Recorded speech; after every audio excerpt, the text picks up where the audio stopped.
आत्ताच आमच्या यूट्यूब चॅनलला सबस्क्राईब करा. नगरपंचायत झाल्यामुळे आपल्याला प्रति माणसा करता 135 लिटर पाणी मिळणार आहे. त्या संदर्भात आपण ते तळाची क्षमता पण वाढवलेली आहे. दोन्ही चालू आहे काम, ड्रेनेजच्या लाईनचं पण आणि पिण्याच्या पाण्याच्या पाईपलाईनचं पण चालू आहे काम.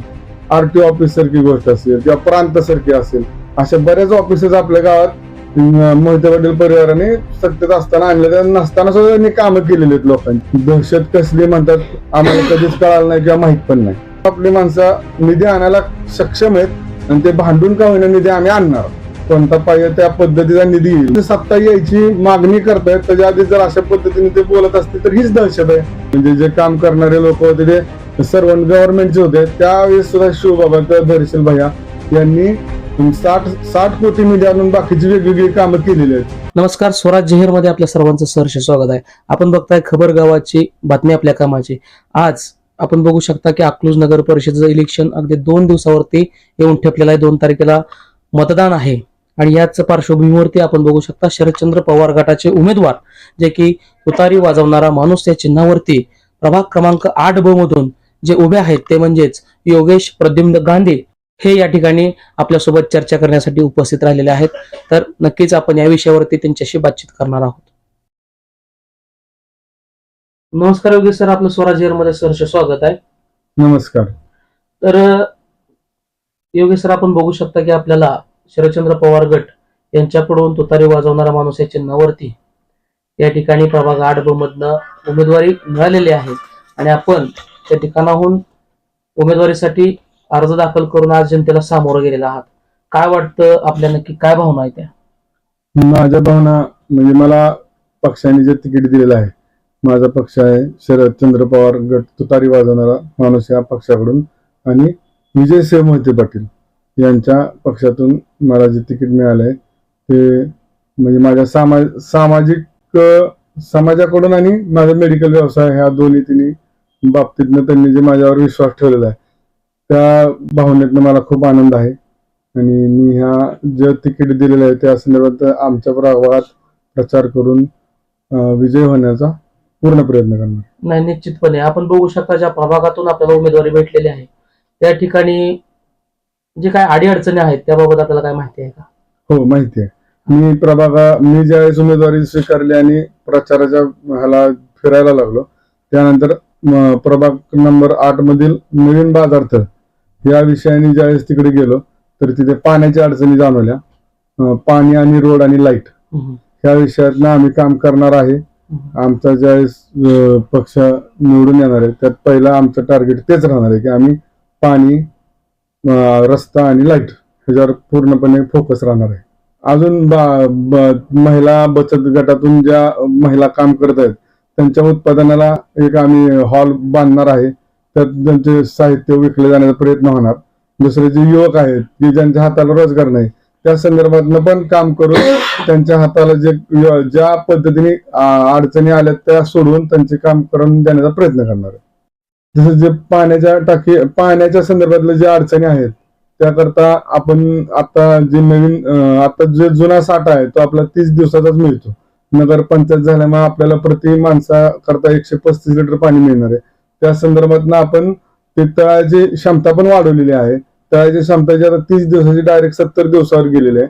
आणि नवीन ज्या पाईपलाईन वगैरे दोन्ही चालू आहे काम, ड्रेनेजच्या लाईनचं पण आणि पिण्याच्या पाण्याच्या पाईपलाईनचं पण चालू आहे काम. ते साधारण 2026च्या एंड पर्यंत पुरं होणार आहे आणि त्या माध्यमातून आम्ही पाणी पूर्ण 24 तास देण्याचा प्रयत्न करणार आहे.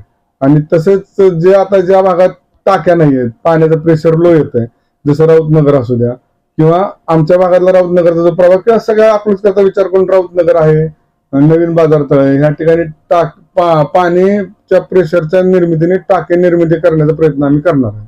निश्चितपणे आपण बघू शकता की विरोधकांकडून सुद्धा मोठा अजेंडा राबवला जातो. या ठिकाणी आपण पहिल्यांदाच निवडणुकीला सामोरं जात आहे आणि आपल्या विरोधात जो उमेदवार त्या ठिकाणी उतरलेला आहेत त्यांचं सुद्धा या ठिकाणी काम जनतेनं बघितलेलं आहे आणि आपण तर पहिल्यांदा जनतेला सामोरं जाते. काय वाटतं, जनता तुम्हाला साथ देईल का? जनता नक्की साथ देणार. कारण मी जरी पहिल्यांदा इलेक्शनला जात असेल तर माझे जे पक्षाचे माझे जे आशीर्वाद देणारे जे लोक आहेत जे मोहिते पाटील परिवार आहे सगळा, त्यांच्या ह्या गावाने अख्खा गावाने जवळजवळ आज 30 40 50 वर्ष झालं असेल की काम पाहिलेलं आहे की कशा वेगवेगळ्या प्रकारच्या योजना राबवून आपलं गाव सुधारण्याकरता बरेच प्रयत्न झाले. त्या गावात आपल्या शिवसृष्टीसारखी शिवसृष्टी आलेली आहे. नंतर गाळे देऊन जे बेरोजगार लोक त्या गाळे देऊन त्यांना गाळे देऊन त्यांना योग्य प्रकारे त्यांना कामधंदे मिळालेले आहेत. त्या गाळ्यातनं सुद्धा परत बाकीच्या युवकांना काम लागून त्यांना पण त्याचा रोजगार निर्माण झालेला आहे. आरटीओ ऑफिस सारखी गोष्ट असेल किंवा प्रांत सारखी असेल, अशा बऱ्याच ऑफिसेस आपल्या गावात मोहिते पाटील परिवाराने सत्तेत असताना आणलेल्या नसताना सुद्धा त्यांनी कामं केलेली आहेत लोकांची, की जेणेकरून आपल्याला जनतेला कोणती अडचण होऊ नये असं त्यांनी बघितलेलं आहे. अजून जे काही विजन जनता समस्या येऊन सांगेल त्या संदर्भात आम्ही जरूर त्यांचा पाठपुरावा करून काम करणार आहे. नाही, बरोबर आहे की आपण बघू शकता की विरोधकांकडून सातत्यानं सांगितलं जातं की अकलूज मधली जी दहशत आहे ती दहशत मोडून काढण्यासाठी किंवा अकलूज दहशतमुक्त करण्यासाठी सर्व जनतेनं एकदा भाकरी फिरवून बघावी. ही निश्चितपणे काय सांगाल याबद्दल की निश्चित अकलूजमध्ये खरंच दहशत आहे किंवा लोकांना दहशतीला सामोरं जावं लागतंय किंवा लोकांच्या मनामध्ये भीती आहे मोहिते पाटलांबद्दल, त्यामुळे लोक समोर येत नाहीत. काय वाटतं तुम्हाला? नाही, असं कोणतीच गोष्ट नाही. निश्चित मी माझ्या वडिलोपार्जित धंदा नसताना वडील इथून जो धंदा निर्माण करून व्यवसाय निर्माण केलेला आहे, आज मेडिकल हब असू द्या किंवा अजून किराणा क्षेत्र असू द्या, असे कित्येक भागात माझे मित्र आहेत, नातेवाईक आहेत की असं कोणाकडे आम्हाला आजपर्यंत कधी मागणी पण आली नाही किंवा कधी दहशतीचं काही वाटलं पण नाही. उलट आमची कामं आम्ही हक्काने जाऊन करून घेतो त्यांच्याकडून की आम्हाला हे पाहिजे ते पाहिजे, आणि ते त्या प्रेमाने करतायत. पण दहशत कसली म्हणतात आम्हाला कधीच कळालं नाही किंवा माहित पण नाही. आपण बघू शकता की जसं की केंद्रामध्ये बीजेपी सत्ता आहे, महाराष्ट्रात बीजेपीची सत्ता आहे, तसंच अकलूज नगर परिषदेवरती पण बीजेपीची सत्ता यावी असं जनतेपर्यंत सांगितलं जातं की आपली सत्ता आहे तर या ठिकाणी लागणारा निधी सुद्धा आपल्याच मार्फत येऊ शकतो आणि गावचा विकास होऊ शकतो. तुम्ही ज्यांना आधी खुर्चीवर बसवलंय त्यांना जर निवडून दिलं तर या ठिकाणी निधी येणार नाही. याबाबत आपल्याला काय वाटतं? खरंच जर समजा प्रस्तावित सत्ता लागली तर निधी कमतरता पडू शकते किंवा निधी येऊ शकणार नाही, असं काय वाटतं का तुम्हाला? तुम्ही जो आता प्रश्न विचारला तो खूप चांगला आहे, पण तुम्ही प्रश्नाचं उत्तर दिलंय की दहशत कोणाची आहे. जर समजा लोकशाही पद्धतीने म्हणजे बाबासाहेब आंबेडकरांनी जी लोकशाही बसवून दिलेली आहे त्या लोकशाहीमध्ये जर निधी हा कुणाच्या मालकीचा आहे का? कुणाच्या मालकीचा नाही आहे. तर ज्या पद्धतीने अजून आधी सत्ता यायची मागणी करतायत त्याच्या आधी जर अशा पद्धतीने ते बोलत असतील तर हीच दहशत आहे. जसं निधीचा त्यांनी वारंवार उच्चार करतायत, तर तसं 2021 पासून आपल्याकडे सत्ता कोणाचीच नव्हती. कॉर्पोरेशन होतं, म्हणजे जे काम करणारे लोक होते ते सर्व गव्हर्नमेंटचे होते. त्यावेळेस सुद्धा शिवबाबा किंवा धैर्यशील भैया यांनी 60 कोटी निधी आणून बाकीची वेगवेगळी कामं केलेली आहेत. त्याचा अर्थ असा होतो का की वर सत्ता नाही म्हणून निधी मिळत नाही? निधी आणण्याचं काम आपली माणसं निधी आणायला सक्षम आहेत आणि ते भांडून का होईना निधी आम्ही आणणार. कोणता पाहिजे त्या पद्धतीचा निधी येईल, म्हणजे पाण्याकरता असो, गटरिंग करता असो किंवा अजून जो लागणारा वेगवेगळ्या ह्याच्यातनं असो, तो सगळा निधी आणला जाईल. पायाभूत ज्या सुविधा लागणाऱ्या ज्या आहेत की जे रोड, गटार, लाईट, अजून बाकीच्या ज्या लागणाऱ्या गोष्टीच्या हा हक्काचा निधी आहे आणि हा शासनाला कुठलंही शासनावर बसलं तरी द्यावाच लागतो. तो आम्ही आमच्या माध्यमातून काम करण्याच्या माध्यमातून किंवा आमचे जे फादर बॉडी म्हणा, विजयदादा असू द्या, रणजितदादा असू द्या किंवा धैर्यशील भैया असू द्या किंवा शिवबाबा असू द्या, हे सगळे मिळून आम्ही आणणारच. निश्चितपणे योगेश सर, आपण बघू शकता की विरोधकांकडून जे आता सध्या अजेंडा राबवला गेला त्या अजेंडाच्या दरम्यान अनेक लोकांनी असेल, पुढाऱ्यांनी असेल, कार्यकर्त्यांनी असेल, जो काही प्रवेश केला किंवा आता सुद्धा आपण बघू शकता अनेकांचे प्रवेश त्या ठिकाणी होत आहेत. नक्की याचं कारण काय असू शकतं? कशामुळे एवढं त्यांच्या त्याच्यामध्ये? निश्चितपणे आपण बघतोय की केंद्रामध्ये भाजपची सत्ता आहे, मोदीजींची क्रेज आहे, तशीच क्रेज माळशिरस तालुक्यात आहे असं म्हणावं का? नाही, कारण ज्यावेळेस कोण माणूस विरोधात जातोय तर असं आता आमच्या ऐकायला मिळतं की त्याच्याकडे लगेचच ईडी लावली जाणारे शब्द आहेत किंवा समजा एखादा गुंड पार्श्वभूमीतला माणूस नसे ना का, पण त्याच्यावर कशा पद्धतीने त्याला अडचणीत आणता येईल हे पण बघितलं जातंय. हे सगळं चुकीचं आहे. अशा पद्धतीने केल्यामुळेच काही लोक जात असतील, काही लोक त्यांच्या पैशाला पण आमिष पडून जात असतील. मला तर काय म्हणजे माझ्या दृष्टीने चुकीचं पण आहे आणि असं कधीच कोणी करू नये. निश्चितपणे आपण बघू शकता की अकलूजचा मतदार हा पूर्णपणे सायलेंट मतदार आहे असं सगळीकडेच ओळख आहे. आणि आज जर बघितलं तर संपूर्ण महाराष्ट्राचं लक्ष अकलूज नगर परिषदेच्या निवडणूक आहे का, तर ही पहिलीच निवडणूक आहे 3 वर्षानंतर ज्यावेळेस तिचं रूपांतर नगर परिषदमध्ये झालेलं आहे.